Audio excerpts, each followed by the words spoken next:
Ok, je suis Gaëtan Étancelin, donc je suis le Group Sustainability coordinateur de Envirium Life Science de la société Copac, donc c'est compagnie dans le Nord Kivu.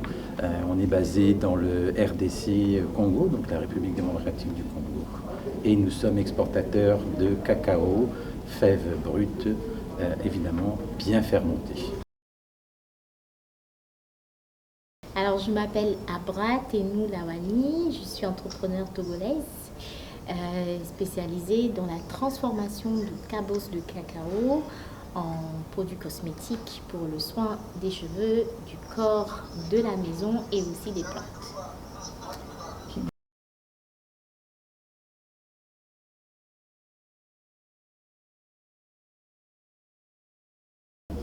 Alors moi je suis venu ici pour essayer de comprendre un petit peu aussi comment se passe le monde du cacao quand on est très loin et en étant pays producteur, c'était aussi une opportunité pour nous de venir découvrir de ce qu'on discute au niveau de ces grandes conférences, et je suis venu ici grâce au projet ABF de la GIZ.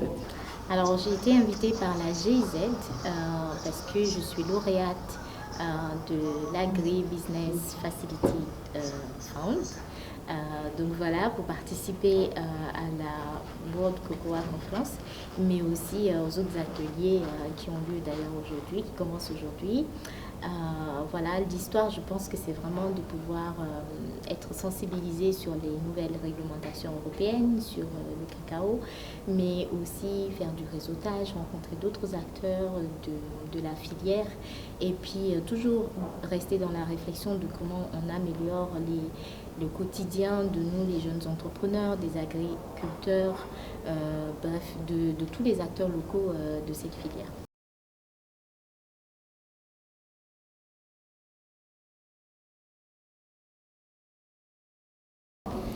Alors déjà, je pense que la première des choses qui nous différencie, c'est le lieu où nous sommes. Donc nous sommes basés dans le Nord Kivu, dans une des endroits, on va dire, les plus riches en biodiversité de la planète, donc dans le bassin du Congo. Donc ça, c'est vraiment la spécificité numéro un. Et nous sommes aussi dans un lieu, une région qui est très dangereuse, et où nous sommes parmi les acteurs de l'Alliance Virunga Alliance, dont nous sommes des principales entreprises qui travaillent avec le plus de producteurs dans la région. D'accord, donc mon laboratoire, je travaille pour le laboratoire Soleil et Pingouin, donc on est basé à Falémé au Togo. Et depuis 2020, on met sur le marché des produits cosmétiques à base de cendres de cabos de cacao et du beurre de cacao, vraiment pour remplacer, pour apporter un produit de substitut mais de grande valeur ajoutée à la place de tous les produits chimiques que nous avons au quotidien sur nos marchés. Nous nous sommes engagés vraiment dans ce processus parce qu'on aurait pu faire des savons aussi avec la soude, avec tous les autres produits chimiques, mais on s'est engagé dans ce processus, et pour notre projet justement parce qu'on travaille avec des coopératives, il y a un réel impact pour les coopératives qui sont essentiellement des coopératives de femmes.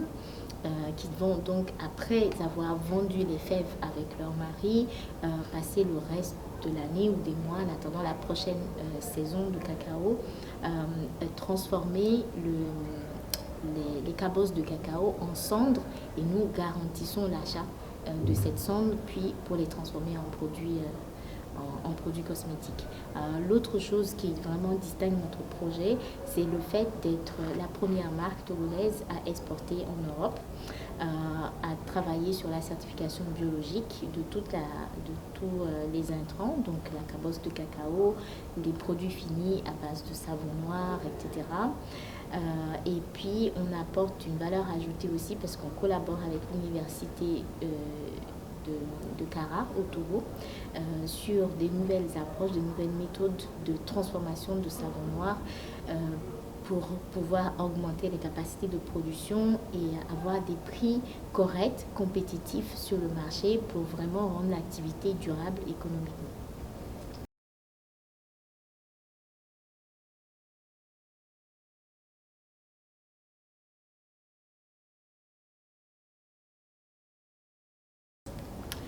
Alors, sincèrement, c'est vraiment la première fois que je suis vraiment, comment je vais dire, imprégnée comme ça dans le monde de cacao. Et il y a la première chose qui m'a marquée, c'est la thématique sur le prix juste au cacaoculteur. Cette information nouvelle pour moi, de me rendre compte que ces personnes-là ne bénéficient que de 6% des revenus du cacao. Donc ça a été quelque chose de surprenant pour moi. Je me suis posé la question sur ce que faisaient nos gouvernements, nos dirigeants, euh, pourquoi, pourquoi on en est arrivé là, pourquoi ça se passe ainsi. Et bon, après, avec un peu de recul, j'analyse et je comprends aussi que on a perdu en fait la nécessité de valoriser nos savoir-faire, nos matières premières, nos compétences, et que notre génération a cette opportunité aujourd'hui de faire ça. Et je pense qu'avec notre marque Caligari Africa, notre laboratoire, en essayant de transformer des déchets de carbosse de cacao, je pense qu'on apporte une valeur ajoutée. Et si on mobilise des ressources autour de cette activité, ça peut être un exemple parmi tant d'autres quand même.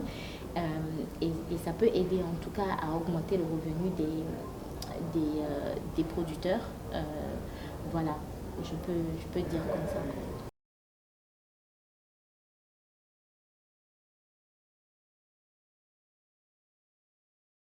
Bon, c'est vraiment quelque chose qui m'a beaucoup marqué, hein. Juste ce chiffre-là de 6%, ça m'a vraiment travaillé. J'en ai parlé même quand je suis rentrée le soir avec mon mari. Je ne comprenais pas vraiment comment et c'est possible. Vous savez, le Togo, on est un tout petit producteur de cacao, 9000 tonnes sur 2023, contre 2 millions en Côte d'Ivoire, rien à voir. Mais il y a quelque chose d'intéressant aussi à voir, c'est quand on est petit, quand on n'a pas le marché local, on ne va pas forcément, on a toujours tendance à penser à l'export, mais on peut voir comment est-ce qu'on peut transformer la matière première localement et créer de l'emploi, développer de la technologie autour, collaborer avec les universités, du coup, bon, bref, créer un vrai écosystème durable qui fonctionne. Et de toute façon, je vais rentrer au Togo avec tous ces questionnements, ça va continuer par tourner dans ma tête et j'essaierai de partager avec les autres entrepreneurs qui sont des collègues sur le terrain et on va voir aussi qu'est-ce qu'on peut faire pour mieux accompagner, sensibiliser les cacaoculteurs, les agriculteurs, les paysans, les femmes, les mamans. C'est pas parce qu'elles n'ont pas été à l'école qu'elles sont tout de suite bloquées ou qu'elles n'ont pas accès à l'information. Nous, on peut faire ce travail-là pour elles, pour les sensibiliser, qu'il y a plein de choses qu'elles peuvent faire d'autres. C'est pas juste exporter les fèves, mais qu'elles peuvent créer de la richesse à travers plein d'autres choses autour du cacao.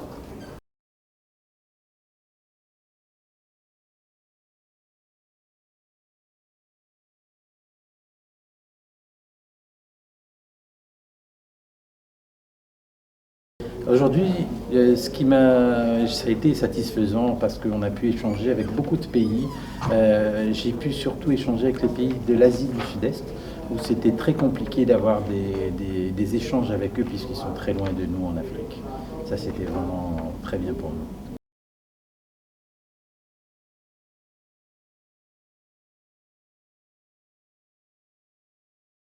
Le point fort, on se rend compte que beaucoup de pays ont déjà de l'avance, que nous avons beaucoup de chemin à parcourir, mais que grâce à leur expérience, j'ai déjà peut-être gagné peut-être 2 ans.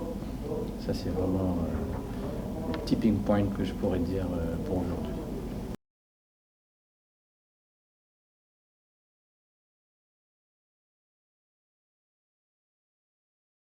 Alors, ce qui m'a le plus bluffé, on va dire, parce que c'est quand même, c'est les organisations paysannes de la Côte d'Ivoire et du Ghana qui sont très très bien organisées et qui savent aussi nous guider sur nos prochains, on va dire, contractualisations avec les petits producteurs qui se trouvent aussi au Congo.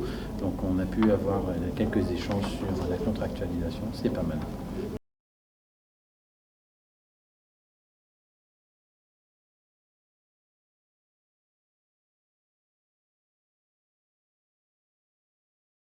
Alors aujourd'hui, on a la chance, vraiment merci infiniment à la GZ d'organiser ça pour nous, de découvrir une petite usine et une vraie grande usine. Et pour moi, déjà, la petite, c'est déjà grand, immense. Et principal apprentissage pour moi, c'est beaucoup de travail. Je vois vraiment beaucoup de travail, beaucoup d'investissement des gens. Et du coup, ça me parle parce qu'on ne peut rien réaliser de magnifique quand il n'y a pas du travail derrière. J'ai vu aussi une très bonne organisation. Bon, ils font du bio, donc forcément, ils ont veillé à la traçabilité, etc. J'ai été beaucoup impressionnée par la spécificité de chaque produit. Ce qu'on va retrouver en supermarché, c'est pas du tout ce qu'on a vu que la première usine fait. Donc il y a une personnalisation dans les produits qu'ils offrent et c'est quelque chose pour moi c'est très intéressant, c'est très important parce que comme ça leur permet de se démarquer de la clientèle, des concurrents, etc. Et c'est très bon. Quand on veut vraiment faire la différence, il faut savoir investir sur ces genres de choses et c'est pour moi un apprentissage.